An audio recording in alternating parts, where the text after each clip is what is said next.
Guys, আমাদের ভুট্টা ক্ষেত, এই যে ভুট্টা বুনছি, ভুট্টা একটু বোনা পাতলা হয়েছে। আমি কামলার অনেক কিছু বলছি, মানুষদের ভাই কাম করে শান্তি নাই। দেখেন, মানুষদের স্কেলে মানুষদের কাম করা বহুত কষ্ট। হচ্ছে মানুষের খালি টাকা টাকা টাকা করে, কিন্তু কাজ কেউ বরাবর করে না।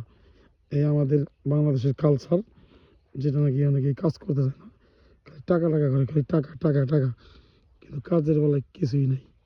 দেখছেন আমার ভুট্টা অনেক পাতলা হয়েছে, অনেক পাতলা, তাই আপনাদের মাঝে একটু ধরলাম। আর এই সরিষা গাছের সিন দেখেন, সরিষা ক্ষেত অনেক ভালো একটা দৃশ্য আমি আপনাদের দেখালাম। এই যে পুরা চকের এরিয়াটা আপনাদের মাঝে একটু তুলে ধরলাম। ঠান্ডা ঠান্ডা আবহাওয়া, অনেক সুন্দর লাগছে। এই যে আমাদের বাড়ির গাছে সিনসিনি আছে, এই যে দেখেন পুরা চকের যে জিনিসটা, সেই জিনিসটা আমাদের মাঝে ধরলাম।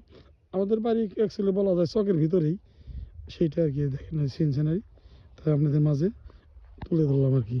ওকে, সবাই ভালো থাকবেন, সবাই যার যার শরীর ঠিক রাখবেন। শীতের দিন সবাই দেখে শুনে চলাফেরা করবেন। ওকে।